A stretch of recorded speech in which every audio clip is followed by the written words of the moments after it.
Aksamer à tous.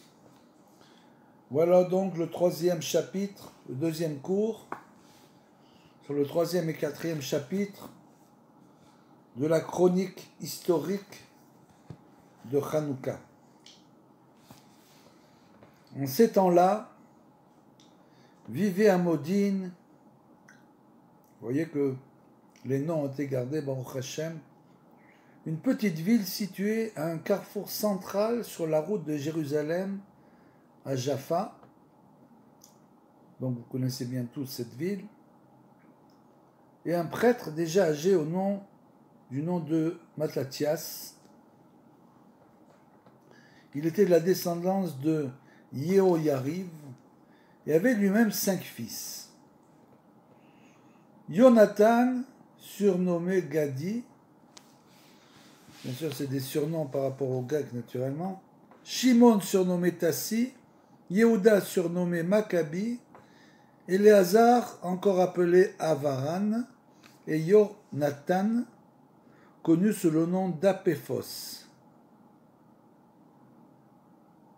Le premier c'était Yochanan. Lorsque Mattathias apprit la mort de toutes ces personnes, pieuses et justes, il porta pour eux un deuil amer, se lamentant. Pauvre de moi, qui suis né pour voir mon peuple brisé et la ville sainte effondrée. Néanmoins, le prêtre et ses fils se ressaisirent rapidement, ils se concertèrent et conclurent d'un commun accord: si nous agissons tous comme nos pauvres frères et restons sans nous battre contre une nation étrangère, nous serons exterminés de la surface de la terre. Partons en guerre contre nos ennemis afin de sauver nos vies et protéger notre Torah. Même s'ils engagent le combat le jour du Shabbat, parce que bien sûr à l'époque, le gros problème, c'est que les Juifs ne se battaient pas le Shabbat, puisqu'ils pensaient en quelque sorte que Hachem leur venait en aide s'ils ne se battaient pas le Shabbat, et à cause de ça, justement les ennemis venaient le Shabbat, les exterminer facilement. Donc ils décidèrent un grand chidouche, que même s'ils engagent le combat le jour du Shabbat, nous les affronterons et ainsi nous ne mourrons pas tous, comme sont morts nos frères qui s'étaient réfugiés dans des lieux secrets. Quelques jours plus tard, les officiers du roi entrèrent dans Modine pour contrôler si les ordres du souverain étaient appliqués et pour punir ceux qui les enfreindraient. Ils dressèrent un grand autel sur la place de la ville. Ils fixèrent la statue de Zeus, le dieu des Grecs, et appelèrent la population à participer au rite sacrificiel. Une grande foule s'amassa autour de l'autel, et justement Mattathias et ses fils en faisaient partie. Tout à coup, les officiers du roi appelèrent Mattathias sur l'estrade et lui parlèrent devant tout le peuple réuni. Ils lui dirent: « Tu es un homme éminent et respecté dans cette ville. Tu es entouré d'une famille qui t'aime et te soutient, parmi eux de nombreux frères et enfants. Pourquoi devrais-tu perdre par ton obstination tout le bien-être et toute la puissance dont tu as été béni? Viens, sois le premier à accomplir le commandement du roi sur l'autel, comme le firent tous les autres peuples, et comme le firent nombre des habitants de la Judée et de Jérusalem. Si tu exécutes sa volonté, toi et tes enfants ferez partie de l'entourage le plus proche du roi. En récompense, vous serez couverts d'argent et d'or, ainsi que de nombreux cadeaux. » C'est incroyable à quel point ces Grecs, en fait, voulaient annuler la spiritualité dans le monde. Et comme le peuple juif est le peuple du livre de la spiritualité, il voulait annuler, c'était encore pire que de les tuer. Il voulait annuler complètement la spiritualité venant de la Torah, c'est-à-dire créer un juif sans âme. C'est incroyable. Ils étaient prêts pour ça, à les couvrir d'argent et d'or. Tellement, ils voulaient faire le culte du corps. Mattathias proféra sa réponse d'une voix haute et claire, distinctement perçue par tous ceux qui se trouvaient rassemblés sur la place, et telle fut sa réplique.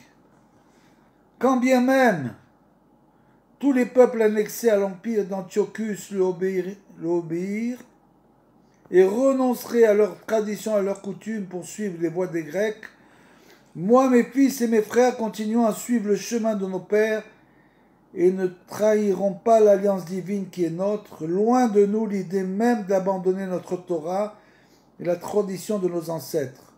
Nous ne ferons ni n'écouterons point les paroles de ce roi, car c'est le Dieu du ciel qui est notre roi. Lorsque les officiers du roi entendirent les paroles de Mattathias, ils entrèrent dans une très grande colère. Ils le chassèrent de la tribune et introduirent à sa place un autre juif, ami des Grecs, pour qu'il sacrifie à l'idole.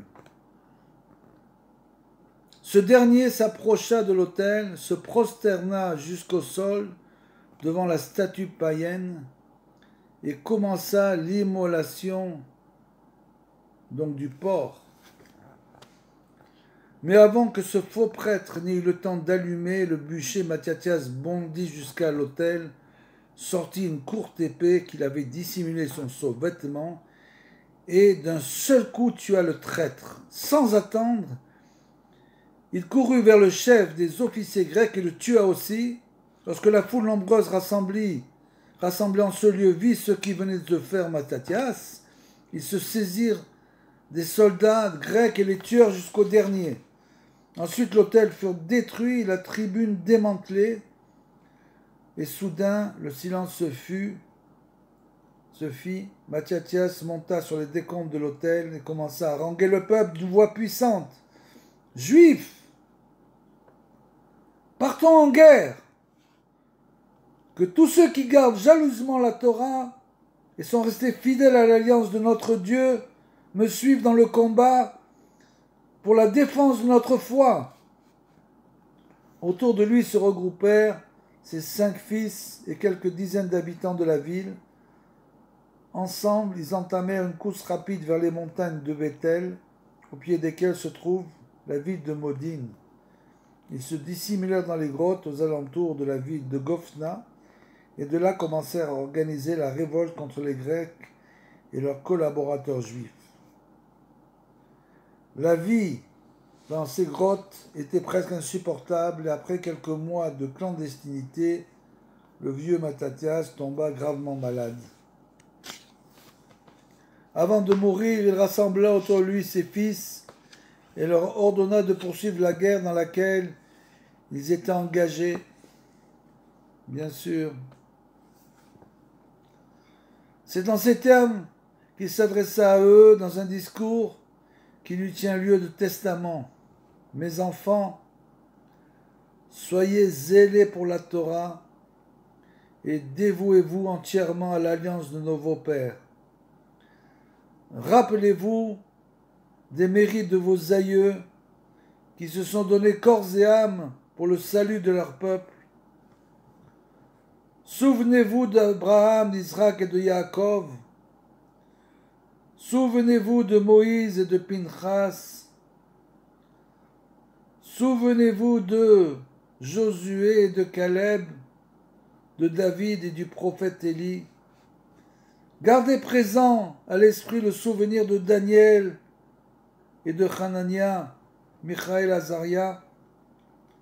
Méditez l'histoire de toutes ces générations et prenez modèle sur elles, car il ne faut pas craindre les méchants, même s'ils sont forts et menaçants. Nos ancêtres ont mis leur confiance en Dieu, et c'est lui qui les délivra. Vous aussi, ayez foi en Dieu et renforcez-vous dans la Torah, car c'est la seule voie qui mène à une gloire authentique. Dans la guerre engagée contre les ennemis de notre peuple, Yehuda sera votre commandant et votre chef. Shimon, lui, sera votre conseiller et vous soutiendra comme un père. Et réunissez autour de vous tous ceux qui sont restés fidèles à la Torah et vengez votre peuple. Punissez ces étrangers comme ils le méritent et observez les préceptes de la Torah. C'est sur ces mots que Mattathias fait arracher à son peuple en l'an 146 de l'ère grecque. Ses enfants l'enterrèrent dans le caveau de leurs aïeux à Modine. D'ailleurs, si vous descendez sur la route de Modine, sur la droite, vous pouvez visiter ce caveau. J'ai moi-même visité à Hanouka, vous pouvez aller le voir. Allez visiter le caveau de Mattathias là-bas. Et bien sûr, demander à notre ancêtre qui nous donne la foi qu'il a eue pendant toute cette guerre. Donc voilà le 4e jour, le 4e chapitre. La rumeur de la rébellion de Mattathias et de ses fils arriva jusqu'aux oreilles du roi Antiochus et suscita en lui une grande colère. Il ordonna à Apollonius, le général d'armée campé en Samarie, d'aller réduire la rébellion. Apollonius rassembla une armée imposante et quitta la Samarie pour les monts de Bethel. Lorsque le Yehuda apprit la chose, il dispersa ses hommes, qui n'étaient qu'un petit nombre, sur les collines dominant la route qui mène de Samarie jusqu'à Gophna. Lorsqu'il vit l'armée grecque approcher, il fit un signal à ses hommes qui dévalèrent la montagne et s'élancèrent sur les Grecs comme des bêtes féroces. Les Grecs, stupéfaits, abandonnèrent leurs armes et se sauvèrent dans toutes les directions. Les hommes de Yehuda récupérèrent tout le butin. C'est ce qui est écrit, donc, qu'ils avaient des yeux comme du feu, parce que vivait en eux le feu de la Torah. Et ce feu est tellement puissant qu'il leur a donné la force de se battre à 1 contre 50, puisqu'ils étaient 1 contre 50. Et donc quand les Grecs venaient, voyez, ces bêtes féroces avec des yeux de feu fondre sur eux, ils étaient terrifiés. Et donc les hommes de Yehuda récupérèrent tout le butin. Yehuda prit pour lui le glaive d'Apollonius, avec lequel il combattit toute sa vie, comme le fit jadis David avec l'épée de Goliath. Lorsqu'Antiochus apprit la défaite d'Apollonius, il comprit qu'il devait envoyer une plus grande armée. Il envoyait en expédition Séron, chef de l'armée de Syrie, avec une troupe énorme. Séron arriva à Jaffa et de là il commença à se déplacer avec son armée vers les montagnes. Yehuda et ses hommes s'organisèrent pour la confrontation avec les Grecs au point culminant des hauteurs de Beth Horon. Lorsque le petit groupe d'hommes accompagnant Yehuda vit la gigantesque armée qui montait vers eux, il fut saisi d'une grande frayeur. Ils s'écrièrent vers Yehuda, leur chef, faibles et peu nombreux comme nous sommes, comment pourrons-nous lutter contre une troupe aussi grande, aussi importante bien sûr? Yehuda réunit toute sa communauté et fortifia leur détermination par des paroles de foi. C'est en ces termes qu'il s'adressa à eux. Rien ne peut entraver la volonté de Dieu d'amener la délivrance. Que nous soyons peu, nombreux ou très nombreux, ni le nombre de soldats, ni un lourd armement ne mène à une victoire certaine à la guerre, mais l'esprit de vaillance animé par la foi. Nous nous battons pour notre peuple et pour notre Torah, mais eux ne sont mus que par l'orgueil et la malveillance, dans le but de nous exterminer, ainsi que nos femmes et nos enfants, et de s'emparer de nos biens. Le Dieu de nos pères ne nous abandonnera pas. Il les frappera au-devant de nous. Levez-vous, frères, et sortons combattre sans crainte. Comme Yehuda finissait de parler, ces hommes se sentirent confortés par un esprit de vaillance, grâce auquel ils purent écraser leurs ennemis avec une force décuplée. Séron et ses sbires furent effrayés par la rage à combattre dont faisait preuve l'armée de Yehuda, et ils battirent en retraite depuis les hauteurs de Beit Haron jusqu'à la plaine côtière. Mais Yehuda et ses soldats les poursuivirent en les harcelant, tuant ainsi près de 800 hommes. C'est avec des chants et des louanges de remerciement à Dieu qu'ils retournèrent à leur campement de Gophna après la défaite de Séron. Antiochus prit Lysias comme conseiller pour élaborer la marche à suivre pour la suite du conflit avec les Juifs. Il lui ordonna de lever la moitié des armées du royaume et de consacrer cette force immense pour exterminer Israël et effacer jusqu'à son souvenir. Lysias choisit 3 généraux réputés auréolés de nombreuses victoires, Ptolémée, Nicanor et Gorgias. Il les envoya en Judée avec 40 000 fantassins et 7 000 cavaliers montant des chevaux de guerre. De nombreux marchands les accompagnaient, qui venaient dans la certitude de pouvoir se saisir des Juifs pour en faire des esclaves, et de leurs biens qu'ils pensaient dérober.